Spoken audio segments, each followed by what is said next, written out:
Welcome YouTubers to King's Court.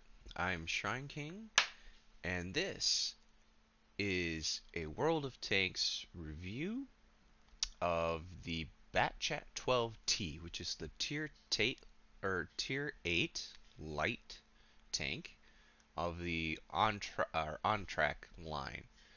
Now, for those that might be new to coming to this, my reviews are a review slash guide where I actually cover not only pros and cons, but I also discuss on like how to play the tank, and I also go into details such as like where or what you do in bad matchups, along with like maybe what kind of modules you need to aim for first. I also give tips of like kind of impressions to get of the tank. So the French light line is actually an interesting one because you actually have an auto loader, which means that you have multiple rounds that you can fire before you actually have to reload. So in this case, the Batchat 12T, you're actually looking at 4 rounds. You also notice that you only have 3 members in the crew, which that part means that their crew members are multitasking, so that if they take a hit and one of them gets hurt, the performance of the tank significantly dives. So, what are we looking at as pros and cons? Well, for pros, you have the autoloader. So there is a lot of firepower in this. So you'll see it in here. I have 170 damage, which means on a full clip, I'm looking at being able to do about 640 damage on the clip and then have to reload. And the reload is not really that bad. I think it's like 18 seconds or something like that altogether. So, not horrible. They are fast. Pretty darn fast, actually. They're not super fast. It's more about the mobility of it. So, like, there's a top speed fast, and then there's the maneuverability fast, meaning that they can get up to speed and turn a lot. And the camo rate is really good. So you'll see here I'm showing the focus on this camo rating. Being able to get up to 42 is pretty darn good, and you'll notice that I'm up to 42 and I don't have the concealment on my commander. So it means I can actually go higher on my concealment rating. Now for vision, it's actually one of the weaker points to the tank. So in comparison to other lights, the vision's a little bit rough, so having like the telescope is actually really good to have. And now bear in mind, you'll see that it says that I have like 495 view range. Now in the game, you can't get past 450. So all that is doing is it actually goes past the view, or it doesn't go past. It starts to penetrate camouflage. So then you can spot people who are hiding. So you see for the modules, honestly, starting out, even with the smaller gun, it's still great. Your penetration's lower, the reload's slower, but honestly, yeah, it didn't really matter to me. The way that you play the tank and everything like that, it works just fine with the first one. When you get the other gun, that's great. And you'll notice here that it actually breaks out into 3 different vehicles. So I highly recommend getting these, specifically the Batchat 25T AP and the AMX 1390. Those are the ones that I know are really good in performance. The AMX 30 and that line is not bad, so it's still worth doing it. Now, the other thing here, I'm going to give another tip, is if you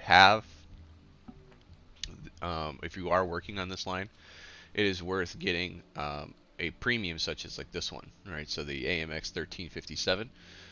Mainly because it performs very similarly. You'll see the angling, the shape, the size, all of it is really the same. There is an ELC even 90.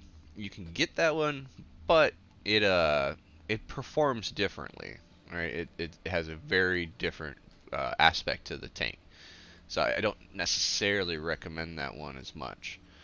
But I will say that that one does perform well if you are playing it the way that it's meant to. So, getting into cons of the tank. Well, one, if you, like I said, if one of your guys gets hit, performance goes down really bad. The same thing goes if you get stunned.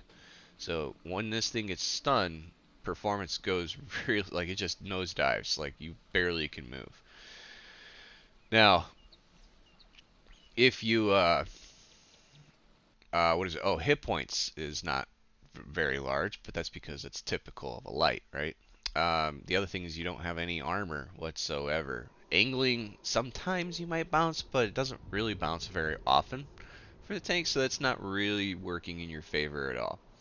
Um, in comparison to other lights, the view range is less. It's just the way the line's set up. Other than that, I think that's really about it. Everything else is kind of, up to normal model, or nothing really where I would say it's either a pro or a con. So now we can dive right into kind of like the guide, or how to pay attention to what are bad matchups. And I'm going to start with actually naming out bad matchups. So for the Bat Chat 12T, the key things to kind of pay attention to are things that are like counter scouts, right? So like the Pershings, the Pattons, Object 416, Object 416-2, I think is the other one. Or like the K91, right? The new tier 10 medium Russian tank, because that one also, the deal with those is they have really good camo and they have really good eyes. And they're not necessarily very slow, so that means that they can actually get into a position and still spot you.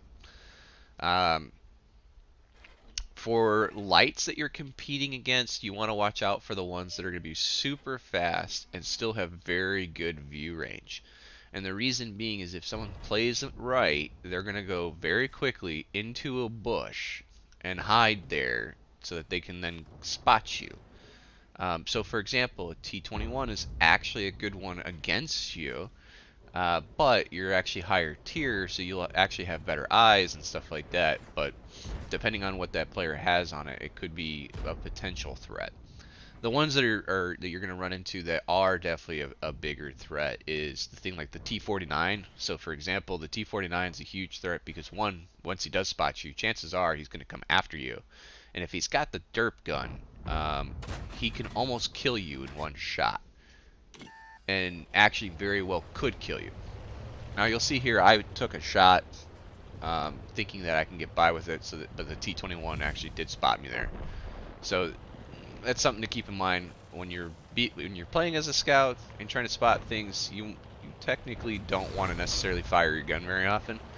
You kind of want to let it roll out. Now, here's a tank that actually technically is dangerous for me. The WZ-132 is definitely one that's kind of a counter to you. Usually because it can be a bully. So it's fast, it's able to get into position, it's able to angle and defend against you, and still be able to pop off shots at you. The view range on it is pretty good, but in the camo rate's very pretty good as well. It's just the camo is not as good as yours, but its view range is definitely better. Other takes, I'm trying to think particularly for, I'm sorry, the German line is definitely a big threat. So like the Ru 251 is going to be a real pain for you. And based on the tier, right, so you're at tier 8, that also means any tier 10 light is a major threat. Those are the ones that you don't necessarily want to particularly try to compete against. So if you're thinking of like, hey, I'm going to go hide in this bush I always go hide in every time I'm top tier. Well, okay, that's cool, but if you're not top tier, you might not want to go into that bush. You might want to go to one a little bit farther behind. Now, your team might yell at you and be like, oh, what are you doing? Oh, you're horrible. And the truth is, man, like, especially as a scout, it's better to stay alive and be the eyes for your team. Now, one thing to note that I didn't mention before, this is kind of like a guide to the tank, right? So your gun and your camo rating and the gun that you have allow you to be able to fire. As long as you're kind of like on the ridge of max view distance, you can actually fire and still stay hidden. So you see, in that case, I was actually firing from like the max distance of view, and it wasn't able to see me until I got a little bit too close, like a little bit closer. The other thing is you can always use certain tricks for this. So you'll see I'm actually getting spotted again. but I'm like, yeah, I really need to try to take care of this light. And do I do it? Nope. Nope, I don't. So I take the hit from the Dicker Max, knowing that I'm going to get hit by him, to take the attempt to try to kill that light. And then here I am. It's like, man, if I would have killed him, I wouldn't have taken that either. And I'm probably gonna take another hit here because I gotta go up. So, now guide of how to play this take. So as you see, one, you can go and you can spot. You can be passive. You can also be active. And in case those who don't know, passive means to go into somewhere and hold still. So it's usually get into a bush and hold still and be the eyes. So you see here I'm kind of lining up to be passive again. Active is when you're actually running around and then yeah, just running around spotting people, being a little more aggressive kind of. And the other part here is you can actually be a really good fighter. So like because of the way that the setup is for your gun and stuff like that, as you've seen, I'm able to plug out numerous shots into people and then go from there. Now here what I'm doing is I'm trying to help defend. So you'll notice first I was out, I was being offensive, then I came back, and now I'm being defensive, trying to help the team by doing something like this. So once this guy's coming around, I'm going to spot him, and then hopefully my team will hit him, maybe not. But the goal here is to not let the enemy team come through and push through the top. Now at the same time, right, you want to be kind of aware of things that are going on. So you'll see here, I notice, okay, well, it doesn't look like anyone else is coming. I see the Firefly is going to move as well, so I'm like, yep, we should probably go try to take out the T-21. And I decide, you know what, let me go see if I can spot down here to make sure none of the enemy is trying to come across. So here I spot the T-21 again, and I let my team try to take shots. I even waited, and nope, they didn't do it, so I had to do it. And you'll see, okay, well, T-21, much like I said, a good counter, like a good scout, one that would be a threat. He's the one that keeps spotting me over and over as I'm trying to fight. Now, if you look at the view range there, you'll see that he was actually within my normal view range, not even maximum view range, right? And he's probably about 100 meters in. So that tells you, typically, when you have that, what you want to do is kind of bear in mind what distances are you able to shoot without being spotted, what distances can you not shoot without being spotted, right? Because Sixth Sense is great, but if you know certain distances, you know you got spotted, and you can already start moving. Sixth Sense, even, like, just in case people don't know, the way that Sixth Sense works is when you fire, so you'll see here, I was already over the ridge, and Sixth Sense didn't go off until I was already shooting this guy. That's because it takes 3 seconds for it to go off from the moment you're seen. So you will already have been seen by the time it actually goes off. That is why you'll notice, hey, I took hits before my Sixth Sense ever went off. Well, that's because that's the design of Sixth Sense. So, now, to the same aspects of the tank, you'll see here, before he can even reload, I can kill this guy.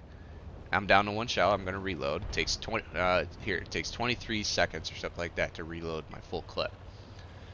But because of the way the tank's set up, things like this is what you excel at. You can get in there. You can go ahead and fight people, especially if it's one-on-one.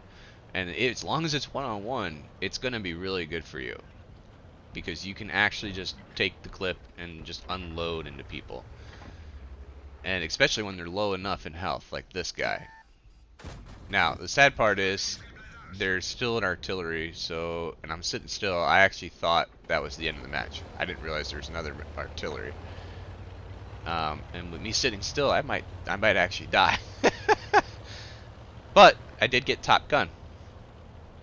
So, those are the kind of things with the tank. So you could play active, you could play passive, you can be aggressive to a point, right? But when you are being aggressive, I would recommend not trying to be too aggressive against multi-targets. You want to be more aggressive towards single targets, as long as you can maintain them to single targets, because you most likely can outdo the damage that they can do in a short burst of time. So, again, I hope everyone likes these videos. I hope they're very helpful for you. I hope you enjoy these, and if you do, please like, subscribe, let me know your thoughts, let me know if any kind of tank you're looking forward to hearing on, and I will catch you on the next video.